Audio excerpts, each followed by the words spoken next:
excusez-moi. Excusez-moi. Excusez-moi, ouais, on a combien de temps par artiste pour passer? 8 minutes? Oh.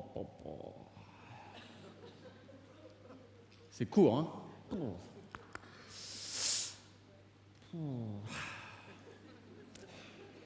Pas falloir perdre de temps, là, hein? Ouais. Et ouais. Oui, puis je suppose que le chronomètre est parti.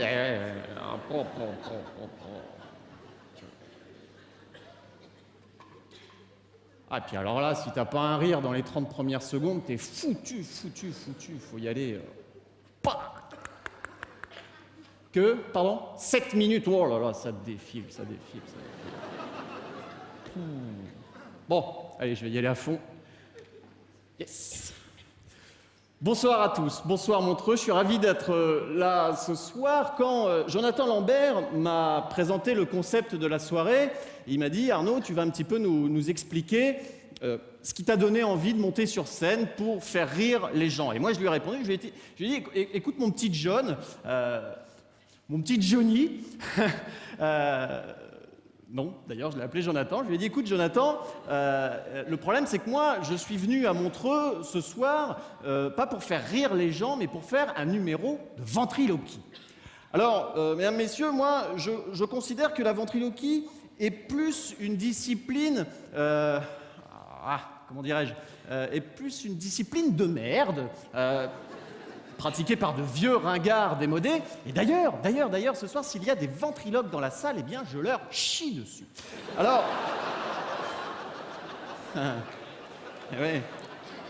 Alors, pour ce faire, donc, je vais prendre cette peluche, hein, je vais la mettre comme ceci, hein. Ensuite, je lui mets la main dans le ventre, voilà. Et je m'en vais vous proposer ce numéro, vous allez voir, ça va être bien pourri.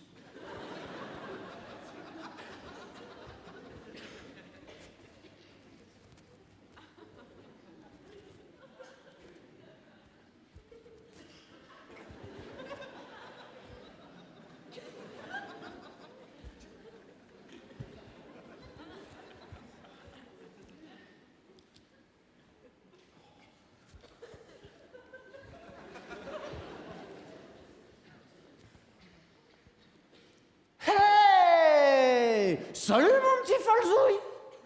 Ah, comment ça va, dis donc, Falzouille, aujourd'hui? Voilà un certain temps que je ne t'avais pas vu. Et pourtant, toi et moi, Falzouille, on est tellement copains. Et je me disais, tiens, quand même, Falzouille, c'est un petit peu bizarre, parce que quand on est très très copains, eh bien, je crois qu'on se doit de donner des nouvelles à son ami. Hein? Et Falzouille, il me donnait pas de nouvelles. Il m'écrivait pas, il m'envoyait pas de SMS, il m'envoyait pas d'email, il faisait rien du tout. Alors moi j'étais chez moi et je me disais quand même, mon petit Falzouille, voilà, je me disais, mon petit Falzouille quand même, où étais-tu passé? Et je te le demande d'ailleurs ce soir, mon petit Falzouille, où étais-tu passé?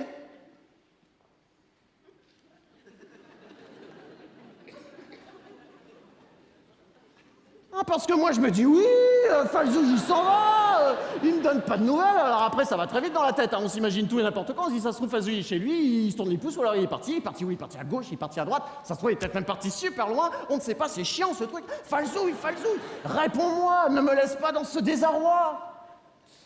Ça vous a plu? Alors évidemment il ne répondra pas, hein. C'est une peluche, vous voyez, c'est complètement inerte, hein. Je lui tire violemment sur la queue, bon, il ne proteste même pas, hein, parce que ce n'est pas vivant, même si c'est très très bien imité d'ailleurs. Hein. Enfin bon, il y a quand même un détail qui ne trompe pas, hein, ce sont les scratchs. Eh oui, un animal vivant n'a pas de scratch, hein. C'est à ça qu'on les reconnaît. Vous imaginez votre chat avec des scratchs à la place des coussinets?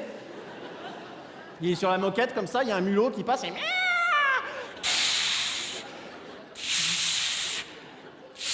Je fais pas bien le chat, mais c'est au niveau des pattes que ça se passe. Hein. Voilà, ce n'est pas possible. Ah là là.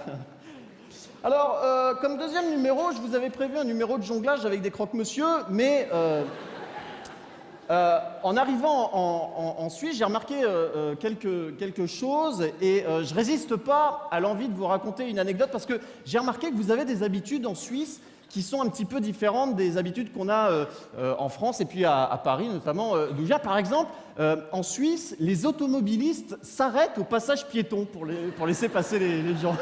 C'est étonnant. La première fois que je m'en suis rendu compte, j'étais en Suisse, donc j'allais pour traverser, je m'approche d'un passage piéton, et puis là, il y a une voiture qui arrive, donc je m'arrête, je bouge plus pour pas me faire insulter, et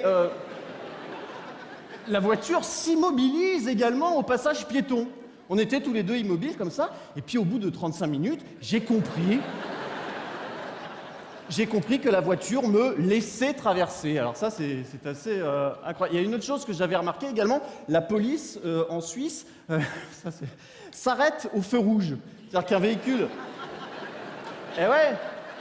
Et alors, quand on vient de Paris, c'est assez déstabilisant. Donc, et alors, voilà, donc c'est l'anecdote que je voulais vous raconter, parce qu'une fois, j'étais donc dans Paris en voiture, j'étais arrêté à un feu rouge, et là, je vois dans le rétroviseur de ma voiture, une voiture de la police nationale qui s'approche à faible allure, comme ça, par ma droite, et puis elle grille le feu rouge. Donc, bon, moi, voyant ça, qu'est-ce que je fais? J'enclenche la première, et je grille également le feu. Je les suis, je me mets à leur hauteur, je leur fais signe de s'arrêter. Je descends de mon véhicule, je fais signe au conducteur de bien vouloir baisser sa vitre. Et oui, parce que alors, encore aujourd'hui, quand on demande à quelqu'un de baisser sa vitre en voiture, on fait ce geste-là. Hein. Même si les manivelles n'existent plus depuis 30 ans, je ne sais pas, ce geste-là n'est pas encore rentré dans les consciences collectives. Hein. Faites ça à un conducteur, il vous met les essuie-glaces, le warning, le toit ouvrant, mais il baisse pas sa vitre. Donc là, le gars baisse sa vitre, donc je me présente, hein, je lui dis « Bonjour monsieur, Arnaud de sa mère, humoriste, est-ce que je pourrais avoir les papiers du véhicule, s'il vous plaît ?»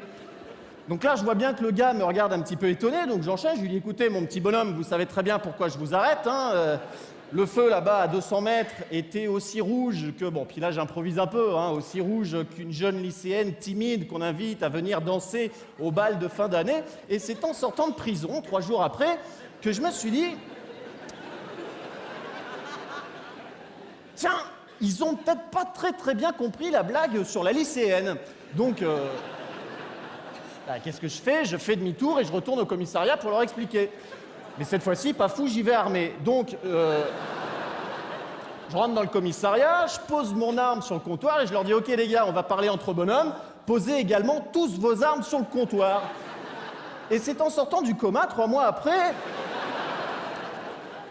que je me suis fait cette petite réflexion pas stupide, vous allez voir, vous allez vous dire « Tiens, c'est assez bien pensé de sa part. » Je me suis dit la chose suivante, je me suis dit « Tiens, quand même, parfois, Arnaud, est-ce que tu fermerais pas ta gueule ?» Alors, je vous cache pas qu'après cet épisode, j'ai évidemment cherché à plus me faire accepter par les forces de l'ordre, à ce qu'ils me considèrent un petit peu comme un des leurs. C'est d'ailleurs pourquoi j'ai roulé pendant quelques temps dans un de leurs véhicules que j'avais dérobé sur le parking du commissariat. Alors, quand je dis quelques temps, c'est 17 minutes, hein, très précisément. Je me suis fait arrêter par un collègue humoriste qui avait écrit exactement le même sketch que moi, pas de bol, et depuis ce temps-là, eh bien, j'ai développppé une haine assez viscérale contre les forces de police, et il y a quelques temps, j'ai commis l'irréparable. Alors je demande à tous les enfants qui voient ça de ne pas le faire, hein, c'est pas un bon exemple que je donne, mais j'ai vu un camion de la police, et là j'ai ouvert le toit ouvrant, j'ai tendu deux doigts bien haut, alors ça passe à la télé tout ça, donc je vais tendre cela, mais j'ai tendu 2 doigts, non c'est cela que j'ai tendu monsieur, mais c'est en fait parce que j'explique qu'on passe à la télé, et que ça ne se fait pas j'ai tendu 2 doigts bien haut comme ça, et j'ai... Tuez-moi, c'est dehors! Ah, c'est toi, tu es collant! Et là, évidemment, pour pas me faire gauler, j'ai donné un grand coup d'accélérateur avec le pied droit. Le problème, c'est que j'étais côté passager. C'est ma mère qui conduisait. Et alors, du coup, quand j'ai donné le grand coup d'accélérateur avec le pied droit, bon, bah, j'ai juste écrasé les tomates qu'elle venait d'acheter au marché. Alors, ils m'ont gaulé, je suis retourné au commissariat et je leur ai fait une bonne ratatouille. Qu'ils ont beaucoup aimé d'ailleurs, ils m'ont gardé à dîner pendant 3 semaines. Alors, quand Jonathan m'a dit comment tu es devenu humoriste, bon bah moi j'ai pris un petit raccourci et je lui ai répondu en grillant un feu rouge. Arnaud, ça va ?